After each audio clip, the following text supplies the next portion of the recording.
चला तर मंडळी, आज आपण कुकरमध्ये अगदी 10 मिनिटात तयार होणारी पितृपक्ष विशेष रेसिपी करतोय। पाव कप तांदूळ स्वच्छ धुवून घ्यायचा, चमचाभर तांदूळ बोलमध्ये राहू द्यायचा, बाकीचा कुकरमध्ये काढायचा। कुकरमध्ये काढलेल्या तांदळामध्ये सारख्याच कपने 2.5 कप पाणी घालायचं। हा पाव कप मापाचा कप आहे। किंचित मीठ घालून बाजूला ठेवायचं। चमचाभर तांदूळ उरवलाय, त्यामध्ये 4 बदाम 4 काजू गरम पाणी घालून झाकून 15 मिनिटं भिजण्यासाठी बाजूला ठेवायचं।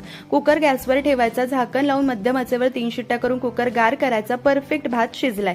परत कुकर गॅसवर ठेवायचा, यामध्ये अर्धा लिटर दूध, सुक्या मेव्याचे काप आणि केशर घालून दुधाला छान उकळी येऊ द्यायची आणि थोडा वेळ गॅस कमी करायचा। तोपर्यंत 15 मिनिटात हे संपूर्ण साहित्य छान भिजलंय। बदामाचे साल काढायचे, पाण्यासकट मिक्सरच्या भांड्यात काढून पेस्ट करायची। छान अशी पेस्ट झाली आहे। खिरीला उकळी आली, त्यामध्ये ही पेस्ट घालायची। अर्धा कप साखर घालून मंद आचेवर 5 मिनिटं खीर उकळायची। 5 मिनिटांनंतर सुमधुर तांदळाची खीर तयार आहे। गॅस बंद करून झाकून 10 मिनिटं बाजूला ठेवायची। 10 मिनिटांनंतर गरमागरम दाटसर तांदळाची खीर सर्व्ह करायची।